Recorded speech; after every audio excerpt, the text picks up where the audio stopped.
guys! Today I'm going to do my June book haul.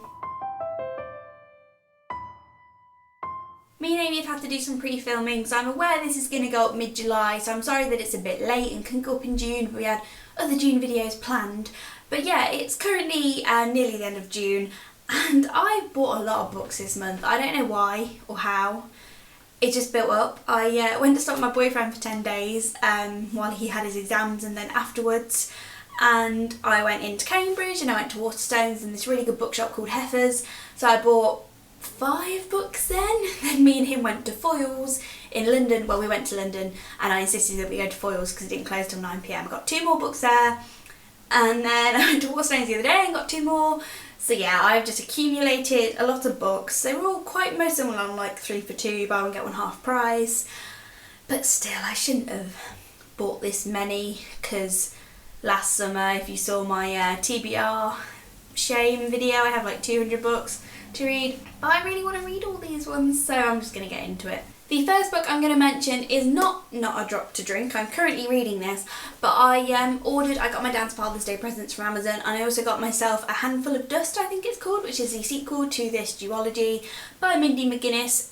If you don't know, this is like a dystopian book about water being, like, basically the world's run out of clean, fresh water to use. And I'm really enjoying this, and because it's a duology, I feel like I will definitely want to carry it on. So while I got that book, I thought I'll just pick up the second one because I might read it straight after finishing this, just so the whole duology is done. But I don't have that book to show you right now. So the first one after that is Since You've Been Gone by Morgan Matson. There's been a lot of Morgan Matson hype on BookTube recently because she apparently writes really great summary reads, and she just had a new book come out. And I do actually have Amy Rogers' Epic Detour, which I do want to read. It sounds really cute, but this one kind of sounds better. Since Kales from Kales Corner did a video comparing this book to Paper Towns, it just really made me want to pick this up because I love Paper Towns. So yeah, it just seems like there's 2 best friends and one of the best friends suddenly disappears and she leaves her friend a list of things to do, which I think is kind of to help her get over like social anxieties and things like that. It just seems like a really cute summary read, and I loved Paper Towns. Anything similar to Paper Towns sounds great. The next 2 books I bought together because they were on buy one get one half price in Waterstones, and they both seem like really quick reads. The first one is One by Sarah Crossan. I've been wanting this since I heard about it from Witty Novels. It's a book written in verse all about conjoined twins, which just sounds really interesting, but it was always in hardback and I never really wanted to splash out on the hardback, so when I saw the paperback I was really excited. I'm in the mood for quite like quick, fast summer breeze right now, and this just looks really quick because it's all written in like poemy verse style. It just sounds great, so I'm really excited. The next one is a pretty new release. It's Highly Illogical Behaviour by John Corey Whaley. This looks super short. It seems to be a contemporary about mental illness, 3 people dealing with mental illness in different ways, which just sounds really interesting, and I love this cover. I think I prefer it to the American cover a little bit. But yeah, it just sounds really great. It's super quick. This might have already been in my June wrap up because of all the pre-filming weirdness that we mentioned in our summer update. Sorry if I've already talked about and reviewed these books, but yeah, I'm really excited to read this. Hopefully going to get around to it soon because it's really short and I've heard really good things. When I went to Foyles, I bought The Murder Complex by Lindsay Cummings because I've wanted this book for a really long time because it just sounds really different to anything I've ever read. It seems to be about like serial killers, psychopath, probably teenagers because it's Wi-Fi. It kind of sounds like Teen Dexter, which just sounds great. I love the barcode effect on the thing. But yeah, this sounds really good. I haven't really heard much about it, but when I just heard the write-up, I've been looking for it for a really long time. I've never seen it physically in a shop. When I was in Foyles and saw it, I got really excited, so I bought it, and it just sounds great. The next 3 books I all got from Heifer's in Cambridge, which if you're ever in Cambridge, definitely go to this bookshop. It's amazing, it's huge, and they have so much choice, and it's wonderful. And they have 3 for 2 on a lot of books, and I can't resist a 3 for 2. The first book I got in this offer was Six of Crows by Leigh Bardugo.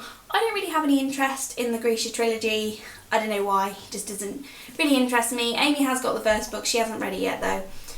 But I've heard really good things about this, and the fact that it's about a heist and seems all kind of dark and interesting, it just sounds really good.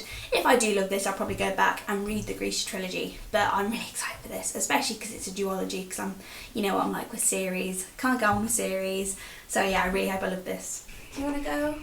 Hello YouTube. Fingers crossed I'm framed properly, because there was just a fire alarm going off outside for the second half of me filming this video, and I just watched it back, and I'm just going to refilm it because I don't want it to be really distracting. But sorry if the camera angle and things has changed. But the next book I got from Heifers is number 11 by Jonathan Coe. This book just seems a little bit like an alternative reality political story about, like, I think it's set in Britain after a government that kind of sounds like the Tories have made the working class, things difficult for the working class. Something like that, not really sure.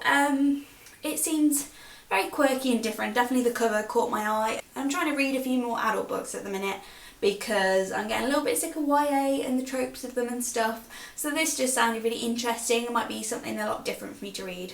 The last book I got from Heifers, also on the 3 for 2, was The Vor by B. Catling. Not really sure how you meant to say that. But I don't really know what this is about. It's a fantasy and it just caught my eye with the cover. I think this is like Phases of the Moon. It seems to be something about, it says it's a vast, perhaps endless forest full of magic, demons and angels, and legend holds it that the Garden of Eden still exists at its heart. Seems like a really different take on fantasy, and it just seems really interesting, probably very religious metaphors and stuff. I'm interested to see what the title is and where that comes from. It was introduced by Alan Moore, who wrote V for Vendetta, which I love, so I'm just really intrigued by this book. And the last 2 books I have to show you, I picked up from Waterstones the other day. The first one is A Secret History by Donna Tartt, which I think is a bit of like a mystery thriller thing, but it's set at university, which is mainly the reason I wanted to pick it up, because I want to read more adult books about people my age. Again, a little bit sick of reading about 16-year-olds. Want to read about people in their early 20s at university going through the same kind of experiences as me. So if you have any recommendations for books set at uni or about that kind of age bracket apart from Fangirl, let me know down below because that'd be really great. But yeah, this is about a group of classic students who become really close to their professor, and then I think a little bit like a murder happens or some kind of intrigue. It sounds really interesting. It's a bit massive though, it's like nearly 600 pages, which I did not expect. But yeah, this just sounds really good, and I really hope I can force myself to pick it up sooner rather than later because I think I'll really enjoy it. And the last book is This Savage Song by V.E. Schwab. I have read A Dark Shade of Magic by V.E. Schwab and really liked it. I'm excited to carry on that series. And this is her new book, and it just sounds really interesting. Her plots and worlds always seem really unique and interesting. I don't know how she does it. I really hope I like this one as much of A Dark Shade of Magic. My friend Leah from Drums of Autumn loves V.E. Schwab, and she raved about this book. She thought it was great. And I've read really good reviews online. Some people say it's very, very dark. I don't really like this cover though. It kind of looks like a Twilight rip-off with the font and the colours and stuff. But so I don't know if it's a little bit like supernatural and gothic. Well, it's got monsters, so it probably is a bit gothic. I don't know. This book just seems really great, and I picked it up because it was on offer and it just sounds really good. Okay, so that is it for my book haul. Sorry if I rushed the second half because I was refilming it. I just did all of that, but so sorry if it was a bit rushy and whatever. But I hope you enjoyed this book haul. Let me know down below if you've read any of them, what you thought, which ones I should read first. Also, if you have any recommendations of books talking about people in their early 20s at uni, that kind of age, people getting their first jobs and stuff, let me know because I'm on the look for books like that. And I will see you on the next video. Bye!